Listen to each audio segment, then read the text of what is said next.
Well, let's now cross over to Tanzania to speak to Kenya's ambassador there, Dan Kazungu. Honorable Kazungu, I trust you can hear me. I still call you honorable. I should call you ambassador, but I'm sure you forgive me for that. Thank you for speaking with us tonight on Newsnight, and I trust you can hear me. Yes, I can do. Hi, how are you? Fine, thank you. Now, as the Kenyan High Commissioner to Tanzania, tell us this. Have you had any contact with the Tanzania government about the situation specifically at the border? Yes, I have. First of all, hello, dear Kenyans. It's a pleasure to speak to you through our great channel, Citizen, and through Wahiga Maura here. Greetings from Dar es Salaam.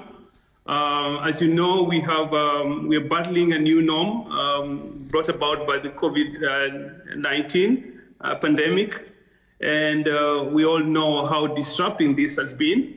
And one of the areas that we're seeing disruption is on the free movement of our goods and through our borders, and particularly in the issue that has been highlighted here. And Waziri Aidan has spoken very well about it. The fact that we're still seeing flow of goods across the border, but obviously because the new norm, we are seeing challenges. Okay. And what we've done is, this should be expected when these new measures are coming in, and there are restrictions at the border, as we know. And like I say, the fight is about, the virus. We want to fight the virus. We want to ensure that we bend the curve. So what I've done is I've engaged the Minister of Foreign Affairs here and East African Cooperation. We had a call this morning. He's busy with meetings in Dodoma, but he has confirmed that by end of the week, he'll be in touch with his counterparts in Nairobi.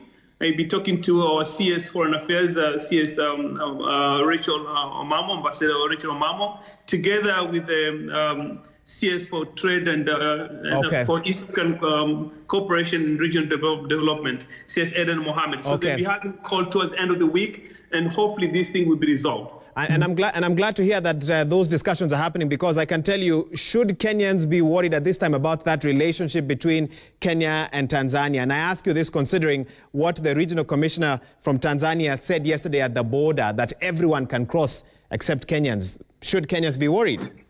No, Wahiga, no, not at all. I mean, you can understand the frustrations coming from leaders, especially at the border. We've had the same sentiments in Tanga region through the regional commissioner there, Honorable Martin Shigela. We've had the same sentiments from the Kilimanjaro regional commissioner, Madam Anna Mugwera.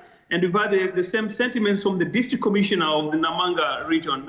They call it the Longido district of Tanzania. DC Mashumbe. They say the same thing really. Out of frustration, the fact that business is slowed, there's obviously delays in crossing over from one country to the next.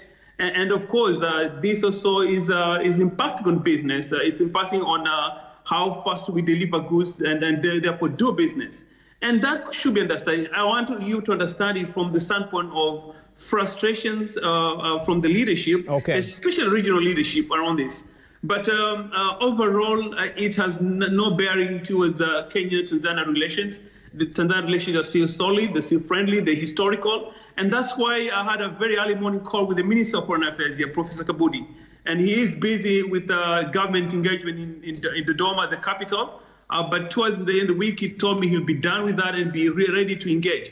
In fact, as we speak, Minister Kabudi has already engaged one of our ministers in Kenya to try to organize this. So, yes, a new normal will bring new challenges. That should be expected. Yes. But the underlying fact is we're still okay. Ambassador, when you spoke earlier today, and we saw a lot of those clips going on to social media as well, you described Kenya's relationship with Tanzania not as that of neighbor to neighbor, but of that as a family, brotherhood. How can we fix what appears to be a problem in this relationship between brothers?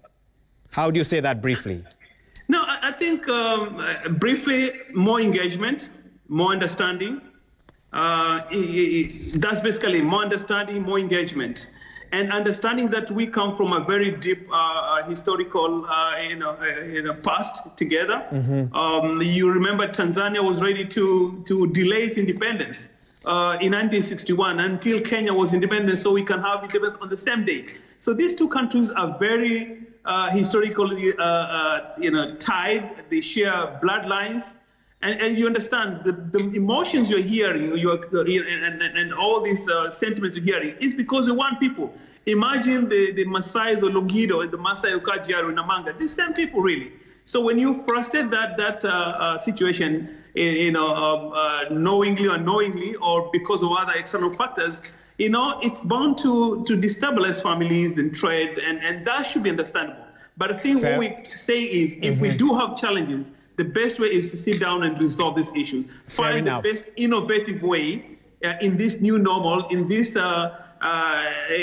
new situation that we find ourselves in. There was no COVID 4 or 5 months ago, That's right. And things are all going fine. But now we must agree that this is a situation, and it's grim. If you see the numbers from the our Minister for Health, C.S. Kagwe, I mean, those numbers are not good. That's right. And therefore, we need to find a way to be safe, but also to mind the fact that we have a long-term relationship, which, by the way, will serve Kenya very well post-COVID, because we're in this ship together. Let me interrupt you just to ask you one last question. What's your message to Kenyans in Tanzania tonight, especially when they're looking at the situation at the border? Some of them might start getting concerned. What is your message to them?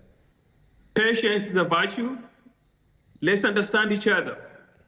Let's understand that this situation is right here with us. We have to deal with it. Okay. But we know we have the capacity to be innovative. Less emotions run wild. We don't want emotions to run wild. We want to be calm and reason together. Find the best way out of this. Yes, we're in a situation that is messing up the business, our free movement, our travel.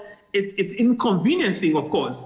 Look, I can't come to Nairobi right now until I'm quarantined and tested. But that's the new normal that we must accept.